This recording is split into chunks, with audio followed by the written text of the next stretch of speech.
Moral estranha. Quem não odeia seu pai e sua mãe. Uma grande multidão de povo caminhando com Jesus, ele se volta para eles e lhes diz: Se alguém vem a mim e não odeia seu pai e sua mãe, sua mulher e seus filhos, seus irmãos e suas irmãs, e mesmo sua própria vida, não pode ser meu discípulo. E quem não carrega sua cruz e não me segue, não pode ser meu discípulo. Assim, quem dentre vós não renuncia a tudo o que tem, não pode ser meu discípulo. São Lucas, capítulo 14, versículos 25 a 27 e 33. 2. Aquele que ama seu pai ou sua mãe mais do que a mim, não é digno de mim. Aquele que ama seu filho ou a sua filha mais do que a mim, não é digno de mim. São Mateus, capítulo 10, versículo 37. 3. Certas palavras muito raras, de resto, fazem um contraste tão estranho na boca do Cristo que instintivamente se rejeita seu sentido literal, e a sublimidade de sua doutrina não sofre com isso nenhum prejuízo. Escritas depois da sua morte, uma vez que nenhum evangelho foi escrito durante a sua vida, é lícito crer que, nesse caso, o fundo do seu pensamento não foi bem exprimido, ou, o que não é menos provável, o sentido primitivo pôde sofrer alguma alteração, passando de uma língua para outra. Bastaria que um erro fosse feito uma primeira vez para que tivesse sido repetido nas reproduções, como se vê tão frequentemente nos fatos históricos. A palavra ódio, nesta frase de São Lucas, se alguém vem a mim e não odeia seu pai e sua mãe, está nesse caso, não há ninguém que tenha tido o pensamento de atribuí-la a Jesus. Seria, pois, supérfluo discuti-la, e ainda menos procurar justificá-la. Seria preciso saber primeiro se ele a pronunciou, e na afirmação saber se na língua em que se exprimia, essa palavra tinha o mesmo valor que na nossa. Nesta passagem de São João, aquele que odeia sua vida neste mundo, a conserva para a vida eterna. É certo que não exprime a ideia que lhe atribuímos. A língua hebraica não era rica e havia muitas palavras com vários significados. Tal é, por exemplo, aquele que, no Gênesis, designa as fases da criação e serviu a uma só vez para exprimir um período de tempo qualquer e a revolução diurna. Daí, mais tarde, sua tradução para a palavra dia é a crença que o mundo foi obra de 6 vezes 24 horas. Tal é ainda a palavra que se dizia de um camelo e de um cabo, porque os cabos eram feitos de pelo de camelo, e que foi traduzida por camelo na alegoria do buraco da agulha. É preciso, aliás, ter em conta os costumes e o caráter dos povos, que influem sobre o gênio particular de suas línguas. Sem esse conhecimento, o sentido verdadeiro de certas palavras escapa. De uma língua a outra, a mesma palavra tem mais ou menos energia. Pode ser uma injúria ou uma blasfêmia em uma e insignificante em outra, segundo a ideia que a ela se atribuiu. Na mesma língua, certas palavras perdem seu significado alguns séculos depois. É por isso que uma tradução rigorosamente literal não exprime sempre perfeitamente o pensamento, e que, para ser exato, é preciso, por vezes, empregar não as palavras correspondentes, mas palavras equivalentes ou perífrases. Essas observações encontram uma aplicação especial na interpretação das Santas Escrituras e dos Evangelhos em particular. Se não se leva em conta o meio no qual viveu Jesus, fica-se exposto a se equivocar sobre o valor de certas expressões e de certos fatos, em consequência do hábito que se tem de comparar aos outros a si mesmo. Por essa razão é preciso, pois, afastar da palavra ódio a acepção moderna, como contrária ao espírito do ensino de Jesus. Ver também o capítulo 14, número 5 e seguintes. Abandonar seu pai, sua mãe e seus filhos.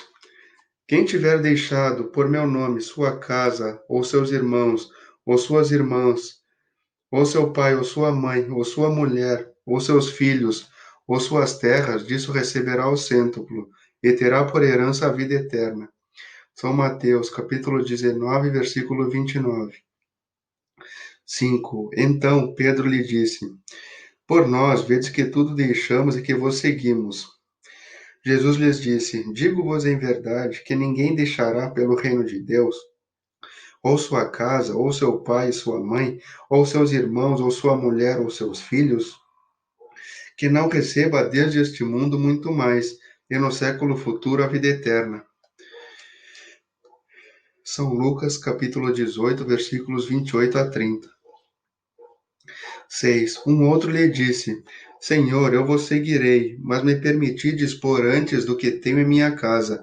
Jesus lhe respondeu: Quem, tendo a mão na charrua, olha para trás, não está apto para o reino de Deus. São Lucas, capítulo 9, versículos 61 a 62. Sem discutir as palavras, é preciso aqui procurar o pensamento, que era evidentemente este. Os interesses da vida futura se sobrepõem a todos os interesses e todas as considerações humanas, porque está de acordo com o fundo da doutrina de Jesus, ao passo que a ideia de renúncia à família seria a sua negação. Não temos, aliás, sob nossos olhos a aplicação dessas máximas no sacrifício dos interesses e das afeições da família pela pátria? Censura-se um filho por deixar seu pai, sua mãe, seus irmãos, sua mulher, seus filhos para marchar em defesa do seu país? Não se lhe reconhece, ao contrário, um mérito por se separar das doçuras do ambiente doméstico, do aconchego, da amizade, para cumprir um dever? Há, pois, deveres que se sobrepõem a outros deveres. A lei não torna uma obrigação a filha deixar seus pais para seguir seu esposo? O mundo está repleto de casos em que as separações, as mais penosas, são necessárias, mas as afeições não são quebradas por isso. A distância não diminui nem o respeito, nem a solicitude que se deve aos pais, nem a ternura pelos filhos. Vê-se, pois, que mesmo tomadas ao pé da letra, salvo o termo odiar, essas palavras não seriam a negação do mandamento que prescreve honrar seu pai e sua mãe, nem do sentimento de ternura paternal, e com mais forte razão, ser tomadas quanto ao espírito. Elas tinham por finalidade mostrar, por uma hipérbole, quanto era imperioso o dever de se ocupar com a vida futura. Deveriam, aliás, ser menos chocantes num povo e numa época em que, em consequência dos costumes, os laços de família tinham menos força do que numa civilização moral mais avançada. Esses laços mais fracos nos povos primitivos se fortificam com o desenvolvimento da sensibilidade e do senso moral. A própria separação é necessária ao progresso. Ocorre nas famílias como nas raças. Elas se abastardam se não há cruzamento, se não se enxertam umas nas outras. É uma lei natural, tanto no interesse do progresso moral quanto do progresso físico. Essas coisas não são examinadas aqui senão do ponto de vista terrestre. O Espiritismo não faz vê-las de mais alto, em nos mostrando que os verdadeiros laços de afeição são os do espírito, e não os do corpo, que esses laços não se rompem nem pela separação, nem mesmo pela morte do corpo, que eles se fortalecem na vida espiritual pela depuração do espírito. Verdade consoladora que dá uma grande força para suportar as vicissitudes da vida. Capítulo 4, número 18, capítulo 14, número 8. Deixai os mortos o cuidado de enterrar seus mortos. 7. Ele disse a um outro: Segui-me. E ele lhe respondeu: Senhor, permiti-me ir antes de enterrar meu pai.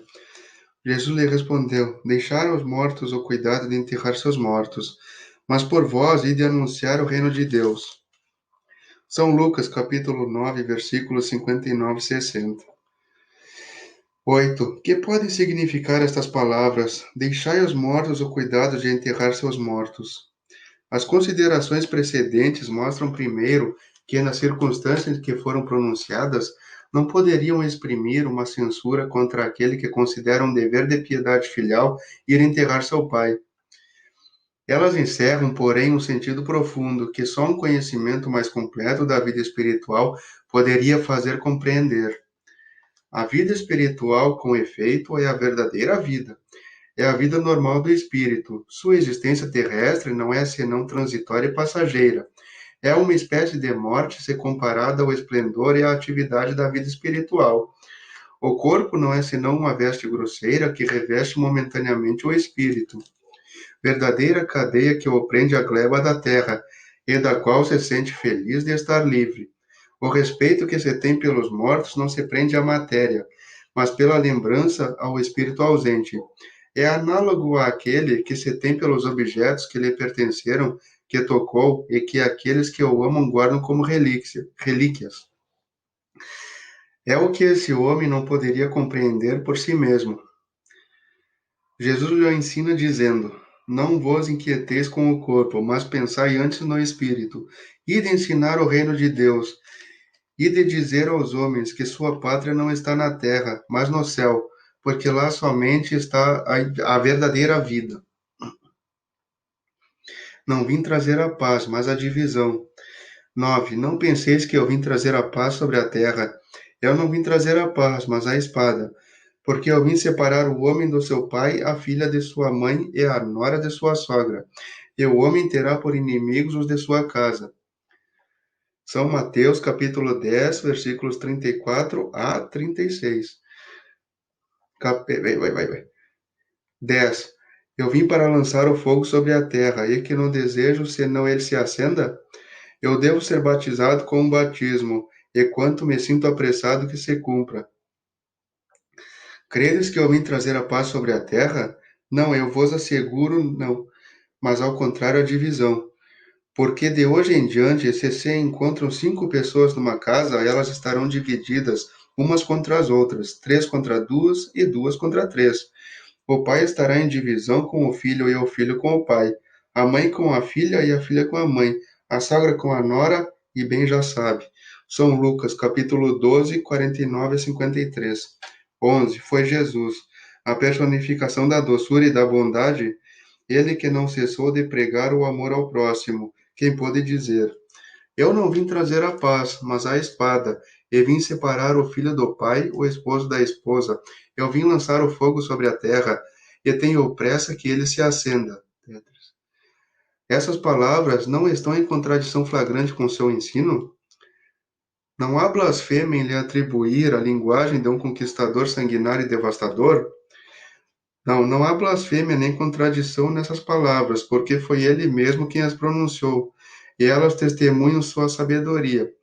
Somente a forma um pouco equívoca não exprime exatamente o seu pensamento, o que fez com que se desprezasse seu verdadeiro sentido. Tomadas ao pé da letra, tenderiam a transformar a sua missão, toda pacífica, numa missão de perturbações e de discórdias, consequência absurda que o bom senso faz afastar, porque Jesus não poderia se contradizer. Capítulo 14, número 6. 12. Toda ideia nova encontra forçosamente uma oposição, e não há uma única que tenha se estabelecido sem lutas. Ora, em semelhante caso, a resistência está sempre em razão da importância dos resultados previstos, porque quanto mais é grande, mais fere interesses. Se é notoriamente falsa, ser julgada sem consequência, ninguém com ela se preocupa e a deixam passar, sabendo que não tem validade. Mas se é verdadeira, se repousa sobre uma base sólida, se entrevê futuro para ela, um secreto pressentimento adverte seus antagonistas de que há um perigo para eles e para a ordem das coisas, em cuja manutenção estão interessados. Por isso caem sobre elas e seus partidários. A medida da importância dos resultados de uma ideia nova se encontra, assim, na emoção que causa em seu aparecimento, na violência da oposição que se levanta, e no grau e persistência da cólera dos seus adversários. 13. Jesus vinha proclamar uma doutrina que solapava pelas bases os abusos nos quais viviam os fariseus, os escribas e os sacerdotes do seu tempo. Assim o fizeram morrer, crendo matar a ideia, mataram um homem. Mas a ideia sobreviveu porque era verdadeira, cresceu porque estava nos desígnios de Deus, e, saída de um obscuro burgo da Judéia, foi plantar sua bandeira na própria capital do mundo pagão, em frente dos seus inimigos mais obstinados, daqueles que tinham maior interesse em a combater, porque ela derrubava as crenças seculares, que muitos tinham bem mais por interesse do que por convicção. Aí as lutas mais terríveis esperavam seus apóstolos. As vítimas foram inumeráveis, mas a ideia cresceu sempre e saiu triunfante, porque se sobrepunha como verdadeira sobre as suas predecessoras. 14. Ao observar-se que o cristianismo chegou quando o paganismo estava em seu declínio e se debatia contra as luzes da razão. Era praticado ainda quanto à forma, mas a crença tinha desaparecido, só o interesse pessoal o sustentava. Ora, o interesse é tenaz, não cede jamais à evidência. Se irrita tanto mais quanto os raciocínios, que se lhe opõem são mais peremptórios, ele demonstra melhor seu erro. Ele bem sabe que está em erro, mas isso não lhe toca, porque a verdadeira fé não está em sua alma. O que mais teme é a luz, que abre os olhos aos cegos. Esse erro lhe tem proveito, e por isso se agarra a ele e o defende. Sócrates, não tinha ele também emitido uma doutrina análoga até certo ponto à do Cristo? Por que, pois, não prevaleceu, nesta época, entre um dos povos mais inteligentes da terra, e que o tempo não havia chegado? Ou melhor, é que o tempo não havia chegado. Ele semeou em terra não trabalhada. O paganismo não estava ainda gasto. O Cristo recebeu sua missão providencial no tempo próprio.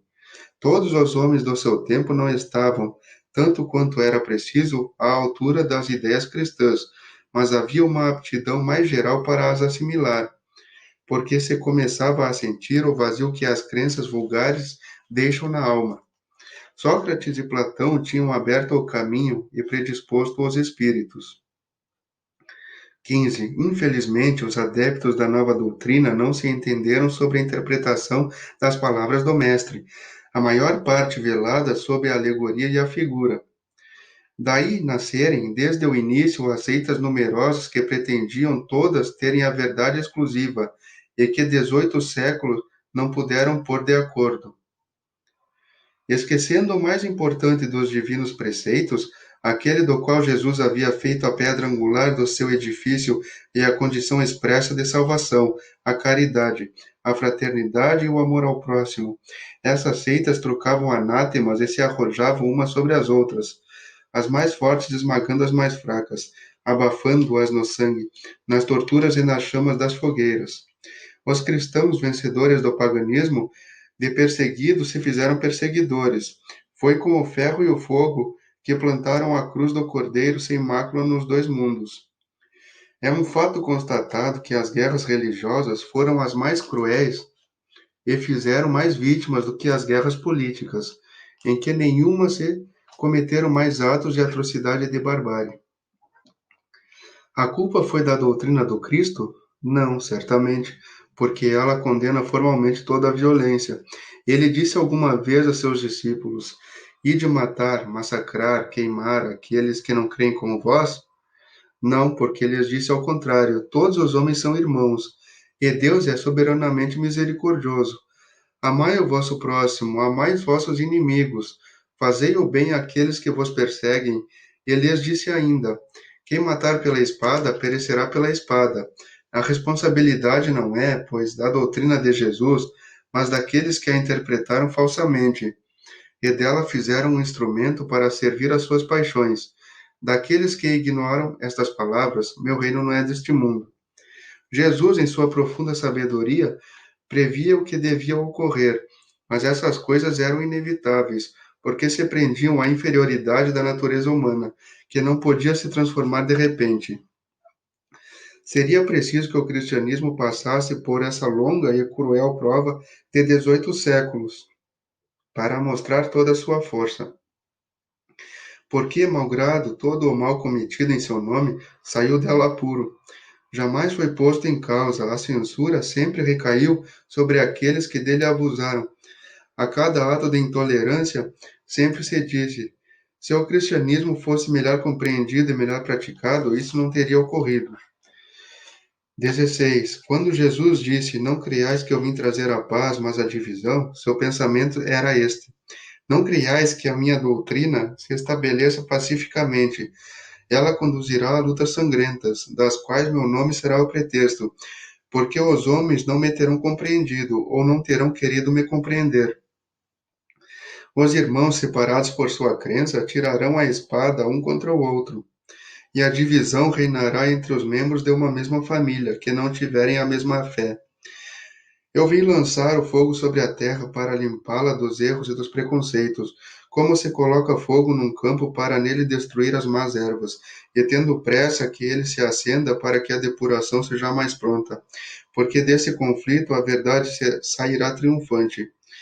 À guerra sucederá a paz, ao ódio dos partidos a fraternidade universal, às trevas do fanatismo a luz da fé esclarecida. Então, quando o campo estiver preparado, eu vos enviarei o Consolador, o Espírito de verdade, que virá restabelecer todas as coisas. Quer dizer, em fazendo conhecer o verdadeiro sentido das minhas palavras, os homens mais esclarecidos poderão, enfim, compreender e por fim à luta fratricida que divide os filhos de um mesmo Deus. Cansados, enfim, de um combate sem resultado, que não arrasta atrás de si senão a desolação e leva a perturbação até o seio das famílias, os homens reconhecerão onde estão seus verdadeiros interesses, para este mundo e para o outro. Verão de que lado estão os amigos e os inimigos da sua tranquilidade. Todos então virão se obrigar, ou melhor, virão se abrigar sob a mesma bandeira, a da caridade, e as coisas serão restabelecidas sobre a terra, segundo a verdade e os princípios que vos ensinei. 17. O Espiritismo vem realizar no tempo certo as promessas do Cristo. Entretanto, não o pode fazer sem destruir os abusos. Como Jesus, encontra sobre seus passos o orgulho, o egoísmo, a ambição e a cupidez. O fanatismo cego que, batidos em suas últimas trincheiras, tentam lhe barrar o caminho e lhe suscitam entraves e perseguições. Por isso lhe é preciso também combater. Mas o tempo das lutas e das perseguições sangrentas passou. As que se têm a suportar são todas morais, e o seu fim se aproxima. As primeiras duraram séculos, estas durarão apenas alguns anos, porque a luz, em lugar de partir de um só foco, joga sobre todos os pontos do globo e abrirá mais cedo os olhos aos cegos.